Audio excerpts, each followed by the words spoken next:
श्री सतगुरु महाराज की जय।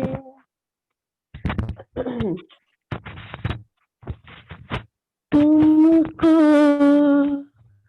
इश्क उपजावने करो सब उपाय। तुमको इश्क उपजावने करो सब उपाय। पूरे चलाओ प्रेम को,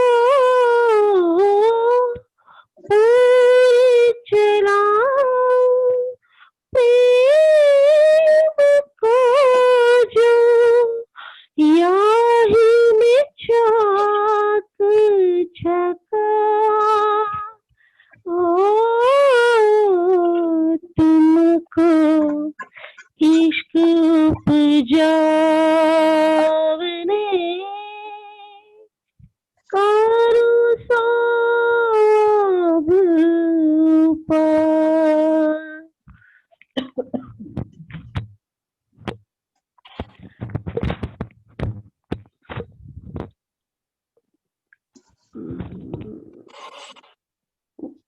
नहीं बोला जा रहा इशू मेरे से, मेरा चला ऐसा नहीं बोला जा रहा मुझसे।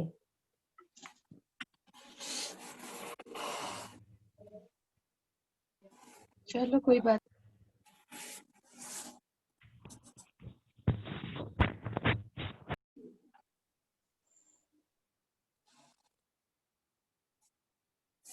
बोलिए श्री प्राणनाथ प्यारे की जय। बोलिए श्री सतगुरु महाराज की जय। प्रथम लागू दुई चरण को, धनी न छुड़ाइयो खीन। लाख डली लाले दिया, मेरे जीव के ही जीवन। इन पाँव तले पड़ी रहूं, धनी नजर खोलो बातू। पलना वालों निरखो नेत्रे, मेरे जीव के ही जीवन, मेरे जीव के ही जीवन। प्रणाम सुंदर सार जी। कल रूहों की शोभा का सागर था, दूसरा सागर। आज उसी सागर का अगली कड़ी है। तो क्या है? ढाल दूसरा इसी सागर। यही जो रूहों की शोभा का सागर है, उसी की अगली कड़ी में आज चलते हैं। तो क्या कह रही है इंद्रावती जी? लहरी सुख सागर की लेसी रूहें असल, या के स्वरूप या को देखसी, जो है अरस परस। वो कह रहे हैं ये जो रूहों की शोभा का सागर है, इस सागर की सुख की लहरों को परम धाम की रूहें लेंगी। उन्हीं की तो शोभा का ये सागर है। तो इस सागर की सुख जो है, सुख की लहरें उन ब्रह्म सृष्टियों के अलावा भला कौन ले सकता है? या के स्वरूप या को देखसी, जो है अरस परस। इस प्रकरण में परात्म और आत्म के संबंध को बहुत अच्छी तरह से स्पष्ट किया गया है कि किस प्रकार परात्म आत्म को देख रही है और किस प्रकार यहाँ पर आत्म अपने मेहनत से और अपनी करनी से, अपनी कसनी से किस प्रकार से वो परात्म और राज्य महाराज को देख पाएगी। क्या या के स्वरूप या को देखसी, जो है अरस परस। वैसे तो देखा जाए परात्म राज्य से अरस परस है, लेकिन अभी राज्य अपने हृदय रूपी पर्दे पर परात्म को फरामोशी देकर इस आत्म के रूप में उसकी नजर को इस जीव के ऊपर बिठाया। तो क्या कह रहे हैं? आत्म जो है वो परात्म से अरस परस तो हमेशा से ही थी, और इस प्रकार से जब इस सुख के अपनी शोभा और श्रृंगार, अपनी शोभा के सागर को जब रूहें देखेंगी, आत्माएं देखेंगी, तो उसका आनंद जो है वो परात्म के स्वरूप को मिलेगा। क्योंकि यहाँ पर आत्म जीव के ऊपर बैठकर जो जो लीला कर रही है, वो करा तो राज्य का हुक्म रहा है, लेकिन उस सब का आनंद जो है वो परातम ले रही है। यहाँ पर आतम जो जो करती है उन सब को दृष्टा रूप में परातम राज्य के दिल रूपी पर्दे पर देख रही है। एजो स्वरूप सुपन के असल नजर बीच इन, वह यह वह देखे हमको ख्वाब में, वह यह असल हमारे तन। ये जो स्वरूप सुपन के यानी कि आत्म जिस जीव पे बैठी है उसको सुपने का स्वरूप कहा गया है कि ये जो सुपने के स्वरूप है, असल नजर बीच इन, असल नजर किसको कहा गया? परातम की नजर को असल नजर कहा गया। बीच इन, उसकी नजर किसके ऊपर आई हुई है? वो किसको देख रही है? अपने आप को, अपने सपने के स्वरूप आत्म जो जीव के ऊपर बैठी है उसको देख रही है। वह देखे हमको ख्वाब में, वो हमको इस ख्वाब में परातम देख रही है। वह असल हमारे तन, लेकिन इस सपने के स्वरूप का असल स्वरूप जो है वो परातम है। परातम आत्म के माध्यम से ये जो जीव जागनी करके राज्य की ब्रह्मांडी लेकर जो जो परमधाम के प्रति आगे बढ़ता है, राज्य की तरफ आगे बढ़ता है, अपनी परातम के स्वरूप को देखने के लिए जो जो करनी करता है उन सबको परातम देख रही है। क्यों? क्योंकि उसकी नजर इस ख्वाब के तन के ऊपर है। उनो अंतर आंखें तब खुले जब हम देखे वह नजर, अंदर चुभे जब रूह के तब इत ही बैठे बका घर। हम सब पूछते रहते हैं कैसे जाननी हो, कैसे परातम को देखें। वैसे तो पूरी ब्रह्मांडी में राज्य ने, इंद्रावती ने जगह जगह क्लियर किया है कि हम कैसे अपनी परातम को देखें, हम कैसे राज्य के स्वरूप को देखें, सब बताया। फिर भी ये प्रश्न बना क्यों रहता है? ये प्रश्न इसलिए बना रहता है क्योंकि जितना कुछ भी करने के लिए बताया हम वो कर नहीं पाते हैं, उस ढंग से चल नहीं पाते हैं। जितना कुछ रास्ते, ऐसा नहीं है कि अनजान है, रास्ते सब पता है, लेकिन अब बताए किसने? इंद्रावती ने चल के भी दिखाए और उसको वाणी में वर्णन भी किया है। अभी भी हम खोजते तो वास्तव में ऐसे ही व्यक्ति को है ना, जो जिसने राज्य के दर्शन किए वो हमें भी रास्ता बता दे। तो इंद्रावती ने तो स्वयं ही दर्शन करके सबको रास्ता बताया ही है। उन्होंने पूरी लीला को ज्ञान के माध्यम से भी बताया कि किस प्रकार से आत्म परात्म एक है और कैसे आत्म जो है परात्म को देख सकती है और राज्य को देख सकती है। वो कह रहे उनो अंतर आंखें तब खुले जब हम देखे वह मदर, क्योंकि परात्म की नजर आत्म के ऊपर है, तो आत्म जब पलट कर परात्म को देखेगी तो परात्म भी, परात्म की फरामोशी खत्म हो जाएगी, वो जागृत अवस्था में आ जाएगी। देखिए फरामोशी खत्म होना जो है वो दो तरह के है। ज्ञान से फरामोशी खत्म होना, जैसे जैसे आत्म चलेगी, जैसे जैसे जीव चलेगा, राज्य का ज्ञान लेगा, तो उसकी ज्ञान से जागनी होगी।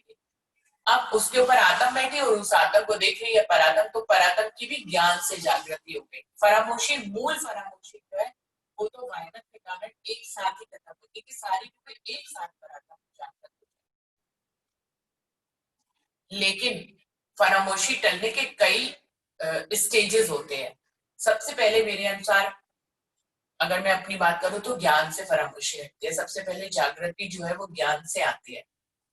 ज्ञान के बाद यदि ज्ञान आप बहुत गहराई से चलते चले जाएं और आगे उसमें प्रेम भी शामिल हो जाए, इश्क भी शामिल हो जाए, आपके प्रेम में आपके अंदर वैसी गुणवत्ता आ जाए जो बिना प्रेम के एकदम बेकार होती है। जब वो प्रेम शामिल हो जाता है तो जो जागृति होती है वो प्रेम की जागृति होती है और उससे अनेक प्रकार के अनुभव आपको इस दुनिया में मिलते हैं, भले चाहे कोई वो दर्शन वाले अनुभव हो या ना हो।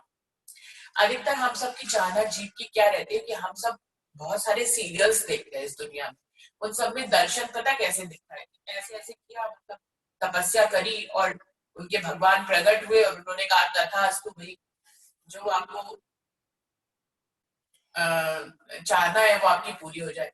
तो जीव के दिमाग में, दिल और दिमाग में लगभग वैसा ही दर्शन का भाव पैदा रहता है, वैसी चाहना रहती है कि कुछ ऐसा राज्य बना हमें दर्शन देंगे जिसमें कि हम उनकी पूरी रूढ़ी स्वरूप को देख लेंगे और बस हमारी इच्छा पूरी हो जाएगी। लेकिन वास्तविकता में मुझे नहीं मालूम औरों को ऐसे दर्शन होते भी हो, लेकिन राजे महाराज के दर्शन जो है इस तरह से नूरी स्वरूप के इस दुनिया में नहीं होते हैं। वो आपके दिल के सिंहासन पर ही आपको दिल से ही अनुभव कर सकते हैं, दर्शन ज्ञान से अनुभव कर सकते हैं। एक चौपाई हवाड़ी में हक बैठे इन इलम में तो दिल अर्श हुआ मोमिन। कि राजी महाराज जैसे कि हम सोचते कि हमारे सामने नूरी स्वरूप लेके आए, बिल्कुल वैसे ही खुद इंद्रावती ने कहा है कि हक बैठे इन इलम में। राजी महाराज इस इलम में विराजमान है। जो इलम से जुड़ता है, जो इलम में गहराई से जाता है, इलम को अपने अंदर आत्मसात करता चला जाता है, उसको राजी महाराज के दर्शन इस वाणी के माध्यम से होते चले जाते हैं। और मेरे तो जीवन का अनुभव भी ऐसा ही है। मैंने कभी भी वैसे नूरी स्वरूप वाले दर्शन नहीं किए जिसको कि मैं कहूँ कि मेरे को सामने राज्य आके खड़े हो गए। हृदय में ही राज्य को अनुभव किया और वो भी इस वाणी के माध्यम से किया। इसलिए ये चौपाई मुझे बहुत ही प्रिय है इन सभी चौपाइयों में कि हक बैठे इलम में तो दिल अर्श हुआ मुंह में। राजे महाराज इस इलम में बैठे हुए हैं और इस इलम को जो जो आत्मसात करता चला जाता है उसका दिल इसी प्रकार से अर्श हो जाता है।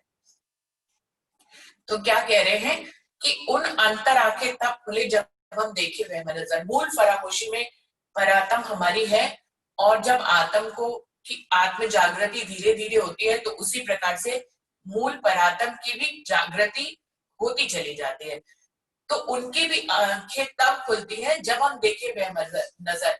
जो फरामोशी राजीव महाराज ने अपने हुक्म से डाली और अपने हृदय के पर्दे से राजीव महाराज को अपनी परातम को ये खेल दिखा रहे हैं। तो क्या कह रहे हैं कि वो जब आत्म उस नजर को दोबारा से पलट कर देखते हैं, यानी कि उस वाणी के माध्यम से या प्रेम के माध्यम से, जरूरी नहीं हर किसी को वाणी मिले, किसी को पहले प्रेम भी मिल जाता है, तो वो प्रेम मिलता है और प्रेम से फिर वो दूसरों की बातें सुनता है, वो भी कहीं ना कहीं प्रेम के बाद ज्ञान को लेता है। प्रेम की बातें भी तो कहीं ना कहीं ज्ञान की बातें होती है और ज्ञान की बातें कहीं ना कहीं प्रेम की ही बातें होती है, अलग ही होता है।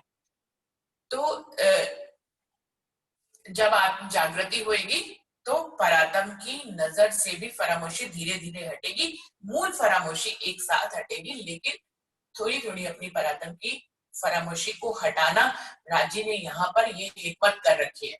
वायदत से अलग हटकर, वायदत का मतलब है कि जब हम 7वें दिन की लीला में एक साथ फरामोशी में 12,000 रूह एक साथ जागेंगे, लेकिन यहाँ पर एकांत का जो सुख दिया उससे हम फरामोशी जो इतने सारी रूहों ने अपनी परातम को देख लिया तो वो कैसे देख लिया। अभी हम लोग तो जागृत नहीं हुआ, उनकी परातम कैसे जागृत होगी, तो उसको इसी ढंग से कहा गया है कि उनकी आत्म कसती करके या उनका जीव आत्म जब कसती नहीं करते, जीव कसती करके उसके ऊपर जो आत्म की नजर है उससे जब वो पलट कर राज्य के अपने हृदय में बसाते हैं तो इस प्रकार से वो अपनी परातम को देख लेते हैं और परातम की फरामोशी ज्ञान के माध्यम से खत्म धीरे धीरे हट जाती है और मूल फरामोशी एक साथ राज्य के हुक्म से हटेगी। जब हम देखे वह नजर, हम दोबारा से राजी महाराज को जैसे परमधाम में देखते थे बिल्कुल वैसे ही अपनी आत्म के अपनी हृदय जीव के हृदय रूपी आसन पर जब हम राज्य को उसी प्रकार से देख लेते हैं, महसूस कर लेते हैं। अंदर चुभे जब रूह के, इसी को कहा गया है कि जब रूह के हृदय पे वो सारी बातें चुभ जाती हैं जो हम असल परंपरा में न करते थे, तब इति ही बैठे बका घर, तब यही बैठे बैठे अखंड परमधाम हो जाता है, अखंड परमधाम घटित हो जाता है।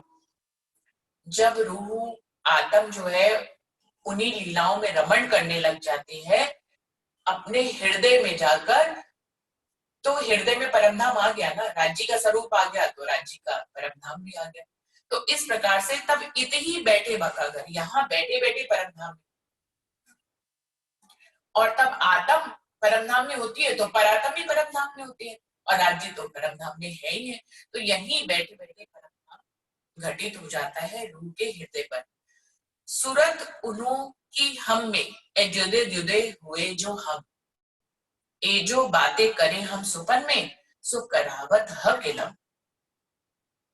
सूरत उन्हों की हम में, परात्म की सुरता जो है वो हम में है। यहाँ जो हमारा सपने का स्वरूप है, जो हमारी आत्म ने जो जीव को धारण किया है, जिस तन को धारण किया है, सूरत उन्हों की किसको कह रहे हैं, परात्म को, कि हम में हमारा जो यहाँ का तन है उसमें हम उनकी सुरता है। एक जुदे जुदे हुए जो हम, इस प्रकार से हम आत्म और परात्म दो हो गए, जो एक स्वरूप था वो दो। परात्म अपनी नजर के माध्यम से जीव के ऊपर आ गई, ये उसकी दो रूप हो गए। ये जुदे जुदे हुए जो हम, यानी कि नजर और नजर का असल स्वरूप, नजर और नजर की असली असली स्थान जो निगाहें होती है, जो हमारे नैन होते हैं, नैन और नैन की एक नजर, दोनों अलग अलग हुए। नैन तो पराक्रम में है, लेकिन उसकी जो दृष्टि है, जो दृष्टि है वो जीव के ऊपर पड़ गई। सूरत उन्हों की हमें ए जुदे जुदे हुए जो हम, ए जो बातें करे हम सुपन में, सो करावत हकीरम। ये जो परादम, ये जो हम आज वाणी मंथन करते हैं, इतने आत्म परातम के इतने गहरे रहस्य को समझ पाते हैं, फिर उसको अपने दिल में उतार पाते हैं, यहीं पर परम धाम देख पाते हैं कि सब कुछ कौन करा रहे हैं, जो हम सपने में बातें कर रहे हैं। सो करावत हकीरम की राजी बनाकर हमें ये सारी शुक्र दे रहा है, ज्ञान दे रहा है, हमारी फरामोशी को धीरे धीरे आत्म की फरामोशी इसी प्रकार से परातम की फरामोशी भी हट रही है। ये सब कुछ कौन करा रहा है? एक करावत हमें इस अवस्था तक पहुंचा रहा है, हमें इस स्टेज तक पहुंचा रहा है। इसी छोटे में दृष्टांत के लिए कह रही हूँ कि यहाँ पर बैठे तो दिल अर्श राजी महाराज अपने, और अभी उस आरती में बताया भी कि राजी की 14 अंग, तो यहाँ 14 किताबें हैं, तो राजी तो इस इलम में बैठे ही है। अब इसको महसूस करना बहुत गहराई से, ये रूह की अवस्थाएं हैं कि कोई इसको चौपाइयों के रूप में देखता है, कोई ग्रंथ के रूप में देखता है, और कोई स्वयं इसको राजी महाराज के रूप में देखता है कि बस इसको इसके सामने बैठ गए तो समझ लो राजी के सामने बैठ गए। इनविद हक का इलम हमको जगावत, इलम किल्ली हमको दही, दिल से बका द्वार खोलत। इस प्रकार से देखे कि किस प्रकार राजी का हुक्म और राजी महाराज का इलम इस आत्म को धीरे धीरे जगा रहा है, और इसी प्रकार धीरे धीरे परातम की फरामोशी को हटा रहा है। इलम किल्ली हमको दे, ये राजी महाराज ने तारतम ज्ञान की चाबी हमें दी है, दिल से बका द्वार खोलन। ये ऐसी चाबी है जो परम धाम के दरवाजे को खोल देती है।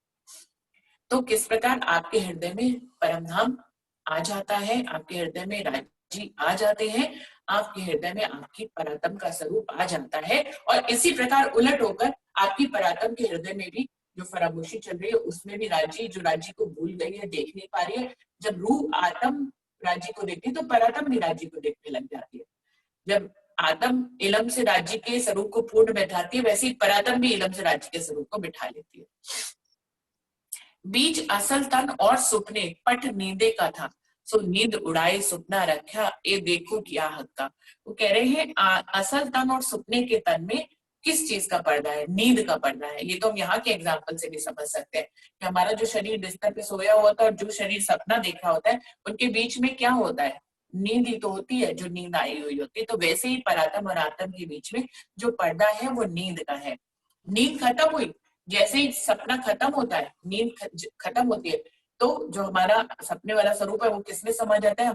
हमारे असल स्वरूप में, जो कि हमारा बिस्तर पे होता है। बिल्कुल ऐसे ही जब सपना खत्म होगा, हमारी आत्मा का स्वरूप किसमें समा जाएगा? परात्म के स्वरूप में समा जाएगा।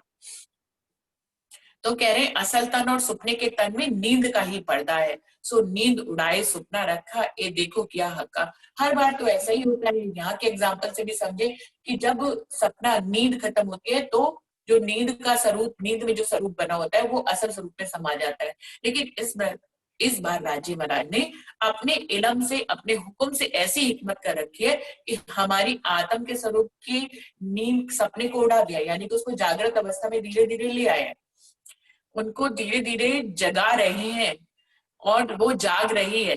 लेकिन जागने पर भी जैसे कि आत्म को परात्म में समा जाना चाहिए, एक ही स्वरूप हो जाना चाहिए, वो अभी तक नहीं हुआ है। इनविद सुपना न, सो नींद उड़ाए सुपना रखा, ए देखो क्या हक। नींद भी उड़ा दी, नींद खत्म भी कर दी, लेकिन सुपना तब भी चल रहा है। ये किया हक का, राजे महाराज के हक की हिकमत ने ही ये किया है कि जीव जागृत होते हुए भी इस तन को नहीं छोड़ पाता है, सुपने को नहीं छोड़ पाता है। हम लोग रोज अपने आप से ये प्रश्न करते हैं, या हम लोग गोष्ठी में ये प्रश्न करते हैं कि क्यों हमें सब पता होते हुए भी हम पूरी तरह से राज्य में विलीन क्यों नहीं हो जाते हैं, हमसे माया छूटती क्यों नहीं है। तो यहाँ पे राज्य महाराज जवाब दे रहे हैं कि ये भी राज्य के हुक्म ने कर रखा है। अगर तुम्हारी नींद उड़ाने पे, तुम्हें जागृत कर दिया और उसके बाद नींद भी उड़ा दी, और तुम अपनी परातम में ही चले गए तो फिर तुमने जो सुख लेने आए थे माया के, वो सुख कहाँ लिए? अब तुम्हें जागृत भी कर दिया और तुम्हारे तन को हटाया भी नहीं। इसको खड़ा रखा किस लिए? क्योंकि तुम लज्जत ले सको परम धाम की। इस तन के रहते ही तो लज्जत ले पाएंगे। अगर तन ही छूट गए, तन छूट गया यानी माया छूट गई, तो हम लज्जत नहीं ले पाएंगे। ना तो नींद उड़े पीछे सुपना कबलो रहवे, इनविद सुपना ना रहे पर हुआ हाथ हुकुम के। आप सोचिए कि जब नींद उड़ जाए तो सपने को चलना नहीं चाहिए, वो कितनी देर रह सकता है? इनविद सुपना ना रहे, सपना नहीं रह सकता, पर हुआ हाथ हुकुम के। लेकिन ये राजी महाराज के हुकुम के हाथ में है। हुक्मे खेल दिखाइया जो दे डारे फरामोशी दे, खेल में जा गए हुक्मे अब हुकुम मिलावे। सब काम हुकुम कर रहा है। एक एक खंड से देखिए, हुक्मे खेल दिखाया, राजी महाराज के हुक्म ने तो हमें खेल दिखाया, हमको फरामोशी देकर आत्म और परात्म के तनों को अलग कर दिया। फिर हुक्म खेल में अपनी वाणी देकर अपने हुक्म से हमें जगा भी दिया। अब हुक्म मिलावे ले, और जब हुक्म होगा तो हुक्म के मिलावे में हम चले भी जाएंगे। और अभी भी हुक्म से हम मिलावे में ही तो हैं। जो परमधाम की रूह से मिलके हम आत्म चिंतन करते हैं, ये भी राजी महाराज का मिलावा ही है। और मूल अगर मिलावे की बात करें तो वहां पे भी हमें एक साथ ही ले जाएंगे। बात पहुंची आए नजीक, अब जो कोई रहवे दम, उम्मीदा तुम्हारी पूर्ण राखी खसमे तुम हुकुम। वो कह रहे हैं बहुत ही नजदीक ये बात आ गई है कि राजी महाराज रूहों की इच्छाओं को पूरी करने के लिए और उनको जागृत करके उनको सुख और लज्जत देने के लिए पहुंचे हैं, आ गए हैं। तो ये बात बहुत नजदीक है। बहुत नजदीक इसलिए क्योंकि सागर, श्रृंगार, परिक्रमा, खिलवत सब तो यहाँ आ गई। इन चारों किताबों के माध्यम से राजी परमधाम के सुख दे रहे हैं।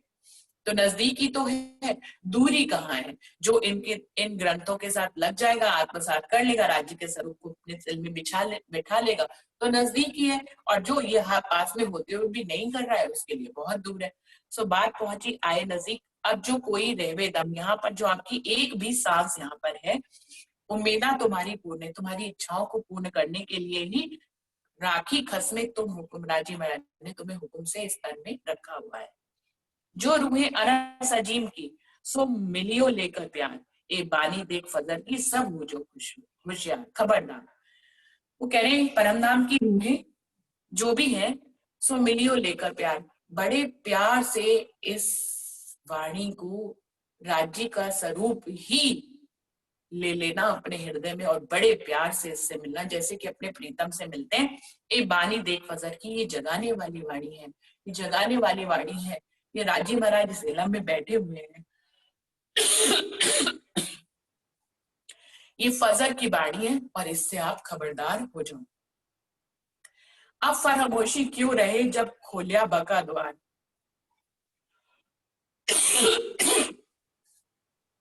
रूबरू किए हमको तन असल नूर के पार।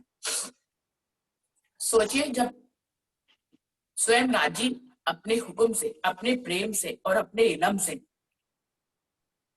हमारी फरामोशी को हटा रहे हैं और परम धाम के द्वार हमारे लिए खोल रहे हैं, और इस वाणी के माध्यम से हमको अपनी आत्म और परात्म के संबंध को बताते हुए हमें अपनी परात्म के रूबरू कर रहे हैं, जो हमारा तन नूर के भी पार मूल परम धाम में खिलवत खाने में मूल मिलावे में बैठा हुआ है। तो बोलो अब फरामोशी में कितनी देर रहेगी?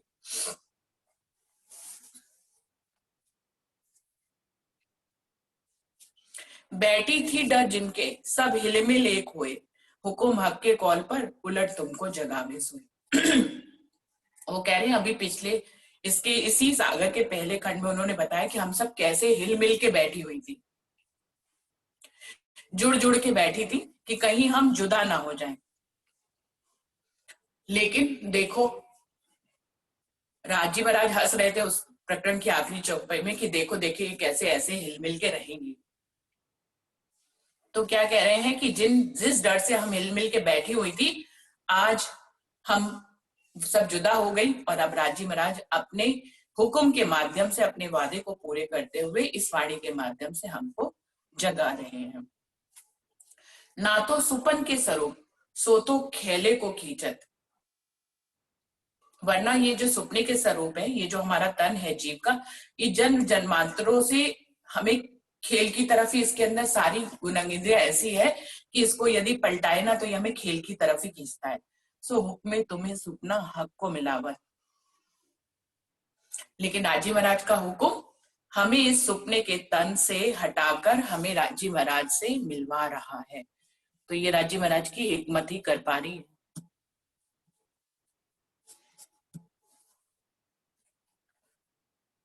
ए होत किया सब हुक्म का, यो सीधी उल्टी से कौन करे बिना इलम, इत जगाए उम्मीदा पूरन कर खैजत तरफ खसम। वो कह रहे हैं ये इस उल्टी अवस्था से, जबकि हमें जीव माया की तरफ खींचता है, लेकिन राजी महाराज का ज्ञान जो है हमें परम धाम की तरफ खींचता है। और राजी महाराज अपने हुक्म से हमें जगाकर हमारी सारी इच्छाओं को पूरा करते हुए हमें अपनी तरफ खींचते हैं। तो ये लड़ाई तो हमेशा चलती रहती है आत्म और जीव की। आत्म हमें परमधाम की तरफ खींचती है, राजी का हुक्म हमें परमधाम की तरफ खींचता है, लेकिन जीव हमें हमारा जन्म जन्मांतरों के व्यवहार के कारण हमें बार बार माया की तरफ खींचता है। ए होत किया सब हुक्म का, ना तो इनविद क्यों हुए, जागे सुपना मूल तन का, जगाए हुक्म मिलावे सोए। वो कह रहे हैं ये सब राजी महाराज का हुक्म ही कर रहा है, नहीं तो इस तरह से कैसे हो सकता है कि नींद उड़ जाए और सपना तब भी बाकी रहे और सपने का स्वरूप अपने मूल तन में मिल ना जाए और जागृत ना हो जाए। तो ये सब राजी महाराज का हुक्म कर रहा है। जगाए हुक्म मिलावे सोए, राजी महाराज इस प्रकार अपने इलम से जगा भी रहे हैं, अपने हुक्म से जगा भी रहे हैं, लेकिन परात्म की फरामोशी को हटा भी नहीं रहे हैं, लेकिन इलम के माध्यम से फरामोशी को हटा भी रहे हैं। जो सुध आपन को नहीं, जो विद करत मेहरबान, नातों के मेहर आपन पर करत है मेहरबान। वो कह रहे हैं कि राजी महाराज हमारे ऊपर कई तरह से अपने हुक्म से, अपने इलम से, अपने प्रेम से कई तरह की मेहर कर रहे हैं। वो रहमान हैं, रहमत करने वाले हैं, लेकिन हम अभी उनकी इस मेहर को शायद समझ नहीं पाते हैं, इसलिए हम असमंजस में बने रहते हैं, जबकि जागनी हमारी बहुत हो चुकी है। ऐसा नहीं है कि रूहें जागी नहीं है। हम जो यहाँ बैठकर इतनी बातें कर रहे हैं, सब राजी महाराज का हुक्म करा रहा है, ये राजी महाराज हमें जगा रहे हैं। महमत कहे मेहर हक की, रूहों आवे एक नजर, तो तभी रात को मिट के जाहिर करे फजर। क्या कह रहे हैं राजी महाराज? महामती जी क्या कह रही है कि राजी महाराज तो बहुत सारी मेहर ही कर रहे हैं, यहाँ पर मेहर को ही लेकर आए हैं। जब वो मेहर रूहों की नजर में आने लग जाएगी, जब वो मेहर की को लेने की पात्रता में आ जाएगी, तो उसी दिन ये रात जो है मिट जाएगी और फजर हो जाएगा। लेकिन ये जो रात मिटकर फजर होगी, ये ज्ञान से ही होगी, जो प्रेम यहाँ रू लेगी उसी से ही होगी, जो मूल परात्म की जागनी है, जो मूल राजी महाराज के परम धाम में मूल मिलावे में जागनी है, वो जरूर सब रूहों की एक साथ होगी। लेकिन यहाँ पर कोई भी रूह इस इलम के माध्यम से, राज्य के इस स्वरूप के माध्यम से खुद को जगा सकती है, राज्य महाराज की मेहर के का पात्र बन सकती है और इस रात को मेटकर सुबह कर सकती है, अपने लिए फजर कर सकती है। जो कि हमारे सामने परमहंस है, वो सब हमारे इसी बात के एग्जाम्पल है। वो परमहंस भी अभी परातम में नहीं जा गए, ये हम सभी को मालूम है कि वो वाली सब एक साथ, लेकिन उन्होंने इतना कुछ राज्य की मेहर को प्राप्त करके हम सबको दिया है कि ये इस बात का एग्जाम्पल है, और कि उस अवस्था को कोई भी रूह पार कर सकती है और उस पात्रता को पार कर सकती है और फजर कर सकती है। तो इस प्रकार यहाँ पे हर रूह के लिए ये सुनहरा अवसर है, और जागृत होकर वो अगर इस खेल को नहीं देखना चाहती है, इस जीव की लीला में निमग्न नहीं रहना चाहती है, तो वो अपने पन्ना जी में इंद्रावती के आत्म के पास ही उसका मूल मिलावा बनता चला जाता है, वो वहीं पर ही विश्राम करती है और इस खेल को जीव के माध्यम से फिर देखना बंद कर देती है, सिर्फ आत्म की नजर से देखती है। तो चौपाई दोहराते हैं सुंदर साथ जी। श्री महामती कहे मेहर हकी, रूहों आवे एक नजर, तो तब ही रात को मेट कर जाहिर करे फजर, जाहिर करे फजर। बोलिए श्री प्राणनाथ प्यारे की जय, बोलिए श्री सतगुरु महाराज की जय।